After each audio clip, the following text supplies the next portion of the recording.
Good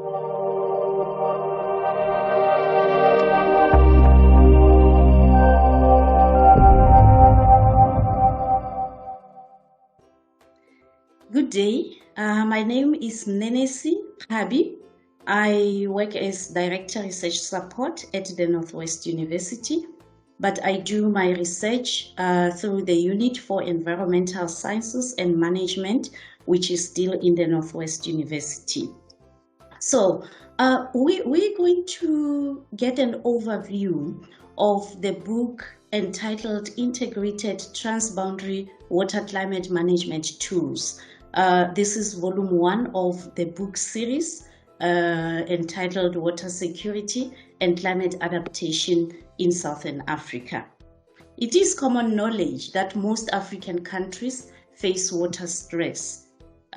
This prompts the need to provide reliable access to water of sufficient quality and quantity in the face of increased urbanization, a changing and unpredictable climate, and economic instability. So, however, decisions on water supply and climate adaptation continue to be attended to on a budget allocation basis instead of relatively accurate scientific information on the sustainability of available water resources. So, according to the SADC 2005, water resources availability, utilization, and related infrastructure development in the SADC are hampered by significant variability of rainfall in quantity and distribution. And this, of course, leads to variability in water resource availability and usage across the region. Therefore, there's an urgent need to address the water and climate challenges jointly. That is starting with the development and or improvement of water climate management tools suitable for the region. So the nature of the SADC region is such that there is a lot of shared transboundary water courses, and these contribute to challenges of water climate management within Southern Africa. Thus, in this book, we conducted studies on different river basins in South Africa, Namibia, Tanzania, and Zambia. And we're using these studies to demonstrate the need for an integrated transboundary water climate management tool or tools, an approach to ensuring water security for the key sectors in Southern Africa. So a brief review of the water climate studies in the SADC showed that most water and climate studies in the region are conducted separately, with a few exceptions that seek to address the two together. That is, we have studies that focus only on water and the studies that focus on climate, but we have that gap because we are unable to actually address the water issue without addressing the climate issue. So one should note that the effects of climate change, particularly rainfall variability and scarcity, are more intense in the most arid countries of the region, and in this case Botswana and Namibia. Thus, most of the chapters in this book used Namibia as a case study because of the high aridity and the fact that the country depends entirely on shared transboundary water courses for all livelihoods. In chapter 1, we found that most studies address the water and climate aspects separately. So the model development, verification, simulations, projections, etc. do not necessarily lead to a water climate output that can inform implementation of the existing policies and strategies within the regions. Moreover, only 30% of the studies that were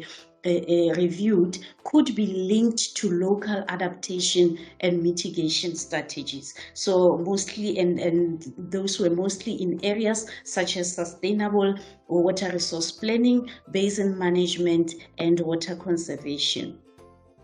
Modeling the impact of regional climate change scenarios on the availability of water resources in a semi-arid river basin is one of the studies that we conducted, and we used this in chapter 2 to assess the possible impact of climate change, and this was found to be occurring by mid-century as follows: that is, rainfall decreases by 14%, a decrease in surface runoff by 11%, and a 15% decrease in water yield. So we then said, okay, so it means there is a need to concentrate on the water balance components, and these actually bring together the water and climate, that is rainfall, surface runoff, and water yield. So regional climate models are widely used in regional assessment of climate change impact. However, the reliability of the individual models needs to be assessed before using their output for impact assessment. We noted that it is not always possible to determine the reliability of models without sufficient baseline data or field data. And of course, the SADC is challenged by a lack of scientific data to inform policy and implementation. Thus, we evaluated the effectiveness of the Africa Flood and Drought Monitor, and we assessed whether it would be able to provide reliable information for precipitation extremes research, for decision making, and for utilization by local farmers. Because remember, the dependence on agriculture is high in our region. So basically then chapter 3 is where we assessed the AFDM. We could confidently say AFDM can generate historical data of more than 50 years. However, we found in this study that the data generated were not always in agreement with ground-based observations of precipitation. This could suggest that the tool does not report one form of precipitation, that is the rainfall, because that is what the farmers are interested in, but rather it combines all forms, that is rainfall, fog, snow, and other potential precipitable water that is found in the atmosphere. So then we proceeded to chapter 4 and 5 to investigate suitable tools to be used for short and long-term projections of precipitation and other climate-related extremes in the region. So reduced precipitation and water flows could intensify drought and scarcity, of course, and thereby diminishing agricultural productivity, endangering public health, impacting the migration and settlement patterns, and placing considerable strain on people's livelihood and social well-being. So the two precipitation-related challenges in our region, of course, is drought and floods. And so we had to confirm the accuracy of the two tools in determining this, so that we can be able to inform our planning in the region. Therefore, then we proceeded in chapter 5 to develop mixed strategy game models. These are needed for generating baseline data on the water atmospheric interactions. And in this, we found dominantly year-oriented trends for humidity and temperature data, but station-oriented trends for wind speed data. The leaf wetness profiles also follow more of a station-oriented pattern. So observation of year orientation and station orientation patterns from the data simulations for some of the meteorological patterns suggest the need for large data sets from more stations for further investigation towards identifying generalized patterns in the whole region. And noting that, we proceeded to assess drought occurrence, frequency, intensity, and classification and the effectiveness of the AFDM data generator using the SPI approach that is now in chapter 6. Therefore, we verified the tools AFDM and SPI against ground observed data. So one needs to note that water climate information can actually inform planning in the agriculture and water management sectors. However, an understanding of the water demand and climatic effects is crucial to ensure water security in the SADC. Thus, in Chapter 7, we assessed the effective multi-sectoral water allocation plan in the Kafue Basin, considering the impact of climate change. So, of course, we did simulation of water allocation plan using WEAP model. So the simulation using mass balance principles in allocating the water resources in the Kafue Basin also showed that climate change has an effect on the availability of water within the basin. So with that in mind, we then approached Chapter 8 using a case study from Chomwe catchment. It is still in Zambia, like the Kafue Basin, and we assessed now the impact of water demand for irrigation on water availability in the catchment. So the study observed that the water demand for irrigation has been increasing since 1963. So then this is concerning because we depend on precipitation. We depend on expected increase in water flows so that we can sustain the irrigation in the region. So noting the fact that arid countries including Botswana and Namibia do not have consistent surface water, they rely on groundwater for sustainable supply.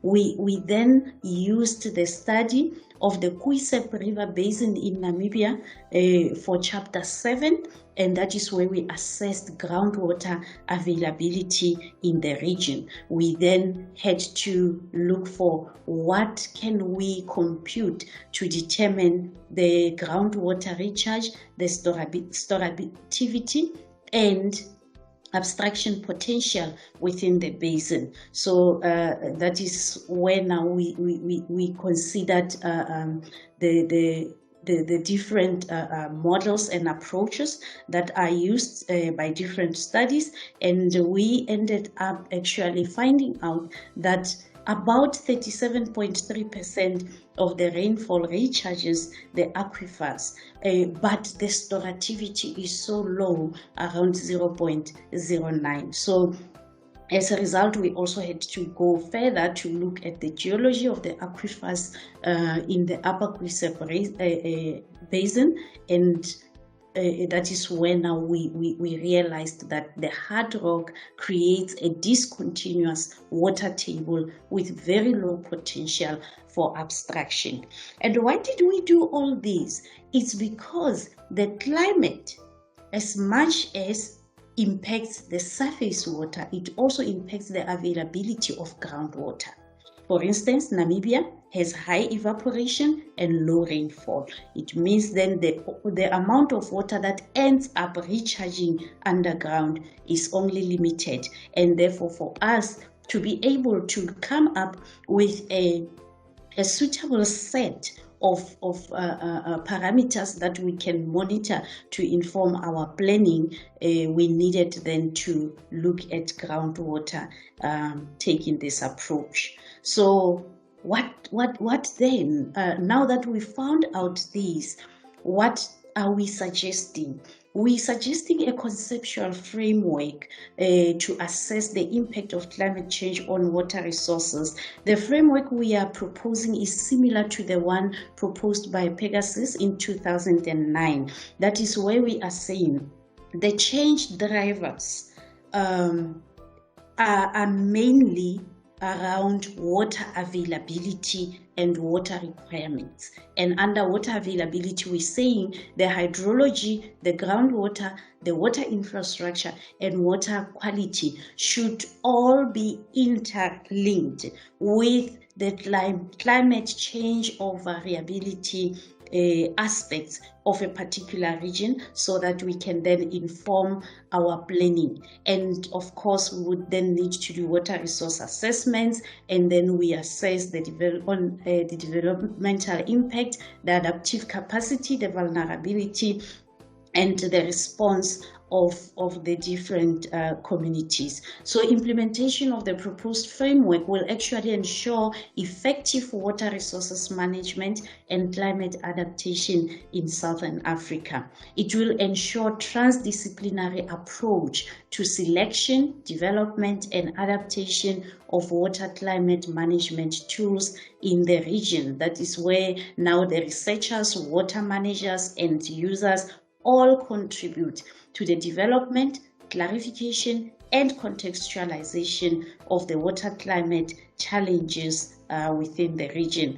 And of course, the transdisciplinary approach to addressing the framework will also help with co-production of knowledge and the production and implementation of solutions. So taking the SADC forward, the combined effort of water and climate researchers, water managers, environmental managers, the private sector, and local communities can help to improve on the climate, water insecurity, and limited socio-economic development of the region. In a nutshell, we're saying, let us take the transdisciplinary open science approach and bring together the water climate models. We either model on the interface, or we bring the two together and develop hybrids.